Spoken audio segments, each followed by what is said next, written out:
With the M3 series of MacBooks out and arguably the fastest machines in the market right now, Intel-based MacBooks are now ancient and can't even stand a chance with an M-chip MacBook. But there are people like me who still use an Intel-based MacBook. So let's see if it's still valid in 2023 moving to 2024. Welcome to a day in my life with the Intel MacBook Pro in 2023.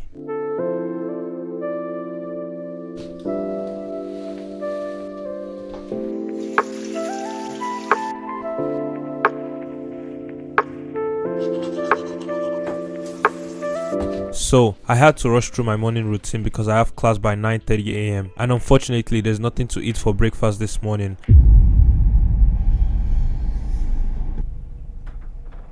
But before I head out, let's talk about the specs on my MacBook Pro. So this is the 2020 13-inch MacBook Pro with the Intel Core i5 processor. Having a 4-core CPU along with the Intel Iris Plus Graphics 645 GPU, it comes with 8GB of RAM and 256GB of storage. And as you could tell by now, these specs offer the lowest performance you can get on a MacBook Pro. But hear me out, I've been using it for 3 years and it's been holding up good in my opinion. It's what I used to do on my schoolwork like coding and just browsing the internet in general. And every video you see on this channel has been edited on this device so far. It does take some time to import and export large files, but with the specs on this thing, it's expected. I usually have it connected to my desk setup whenever I'm home, but since we're going to school today, I will be bringing it along with me just to get some work done on the go.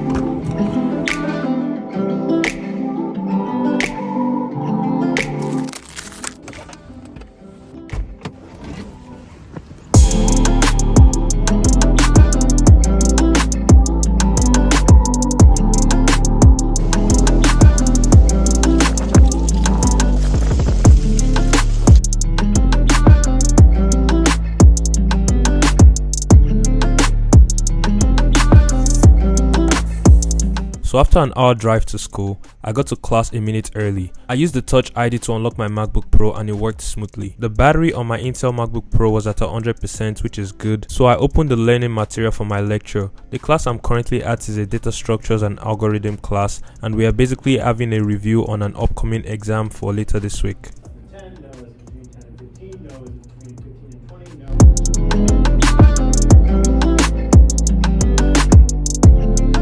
So, during the lecture, the professor pointed out some topics that are likely to show up on the exam. I used the Microsoft OneNote app to take down some notes to make sure I know what to focus on while studying. The typing experience on the Intel MacBook Pro feels great and tactile. The key spacing is perfect for my hands, so I don't feel any cramp or constraint while typing, and the key response is on point. With regards to the trackpad, it's the best just like on any other MacBook out there. I love to use the finger gesture to navigate through apps. In general, it just makes my workflow smooth whenever I'm not using my mouse. After taking notes for a while, I decided it was better for me to listen to the professor to get a feel of what's going on, and after an hour and 15 minutes, the class was over. So usually after class, I will go to the library to tackle any due assignments and work on my other online classes.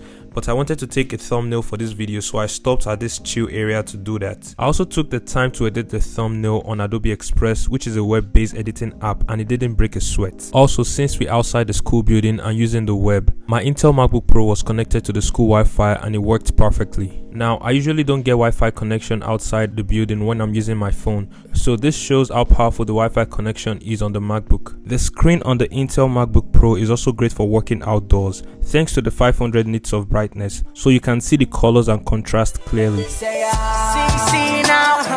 When I started on the streets, them say I look low, but I'm like now I'm getting more shows, more dope, girls love me. I got a white beamer, I just got a rollie, a presidential rollie. I'm cool, I'm riding with Nina, but your beauty caught my eyes, and the way you be whining, you got me love. Alright guys, so honestly, it's crazy because I've literally just been walking around the library right now to look for a place where I could just like sit down and study, and at the same time turn on my camera without feeling weird or without people getting distracted or whatever it is. I don't know, I just can't find a place. Well, I think I found a place. Girl, I swear I got a thing for you. So, after sitting down to lock in for my upcoming test, I adjusted the brightness on the screen of my Intel MacBook Pro using the touch bar. I personally think it's a very good feature even though it gets lots of hate. As I proceed to study, it was kind of hard for me to understand certain concepts and I'm actually thinking of dropping out at this point. So I hopped on YouTube to watch coding tutorials that are related to the topic that I'm currently studying. The performance of the Intel MacBook Pro is great when it comes to consuming media, and navigating between YouTube and Xcode was smooth and painful at the same time because the 13-inch screen is too small for me to split the screen into two. But anyways, I spent most of my time in the library studying for my exam and the MacBook didn't disappoint. You brand new, oh girl, baby, shake that for me. Up and down you go, bounce it for me. Move to the side, let it slide in. I play Poppy and my girl, she play mommy. Love the way you move. And after about 2 hours of studying, I decided it was time for me to head out. No, that tall man, no. Yeah, she cool, yeah, she killing it. Yes, my girl killing it. And every other day, yes, I make her touch her toes. Yeah. And everywhere we go, we see music killing it. My people say them feeling it. Everybody feeling it. Hey. Baby girl, bless your mama. Eh. You too fine, girl, you fine. Say God bless your papa. Eh. Wine for me, girl. Alright guys, so I haven't eaten all day and I also needed to get some groceries, so I had to run some errands before I head home real quick. Nobody but you. Say I'm a the watch, you know this side. Oh my girl, you are my desire. I want nobody. Alright guys, so I've been home for a minute and I'm not gonna lie, I was so hungry I couldn't just wait to like eat, you know what I'm saying? But yeah, my battery percentage on my MacBook is at 25%, and as you guys see, I was using it throughout school, but there was a huge break between like me driving from school back home. But when I got home, while I was eating my food or whatever it is it lunch? Yeah, lunch. You could probably call that lunch. But yeah, while I was eating that, I checked my to-do list to just check on things that I wanted to do today. Looked up on my emails just to see like what's going on because I haven't checked my email all day.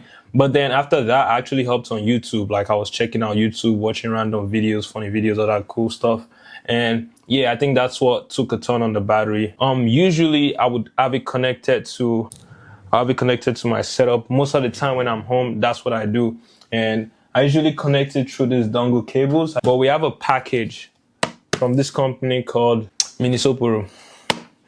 That name is very unique. That sounds Japanese. Sounds like something you would see in an anime. This is a docking station, and it could let you like connect your PC to up to 3 monitors. And as you guys could see, my setup is 2 monitors. So I've always struggled with this. I use like these 2 dongle cables, which is like just hectic every time. So we're gonna be doing this unboxing real quick and then we're gonna get back into being productive. So let's get it. Let's see, that's the docking station.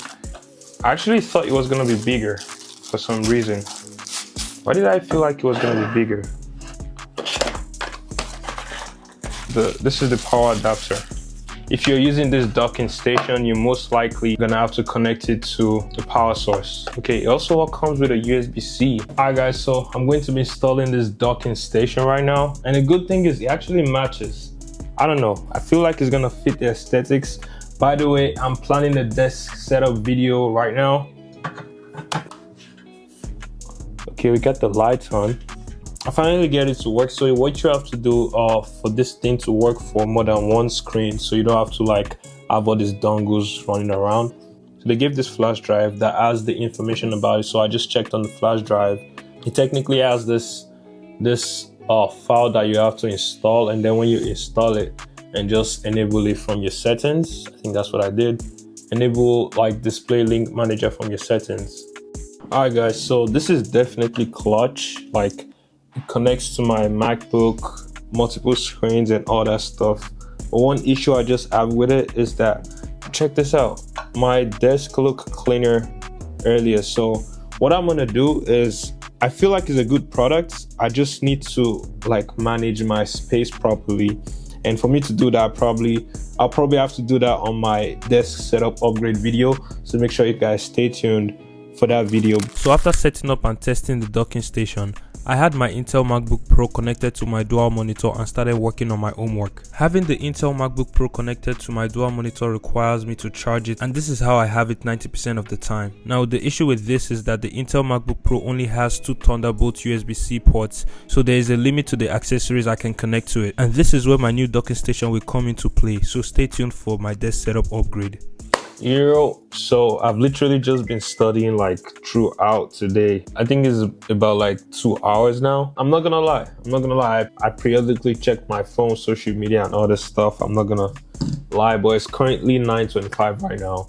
I basically just like revised on some like coding stuff. My test that's coming up next week or on Wednesday is about binary tree. I basically forgot how linked lists work, so I have to revise that right now, and then tomorrow I'll probably jump into binary and just study throughout the day. So yeah, I've been watching this lady's video and also using ChatGPT, you guys can see. But working on a dual monitor is always clutch when it comes to multitasking. However, I get tempted to consume media on one monitor while I work on the other monitor. Whenever I'm doing anything that's school related like coding, writing a paper or using the internet in general, the Intel MacBook Pro handles it perfectly with no lag. The only time it starts to slow down is when I'm editing videos or transferring large files or uploading video on YouTube. I've had to wait for 8 hours to upload a 25-minute long 4K video on YouTube, and the fan blows like crazy during this task. And as I did this video you're currently watching, I'm having the same issue. I sometimes have to restart my Intel MacBook Pro multiple times to let it cool down while I'm editing videos. The camera on the Intel MacBook Pro features a 720p FaceTime HD camera, which is not too bad for a quick zoom call,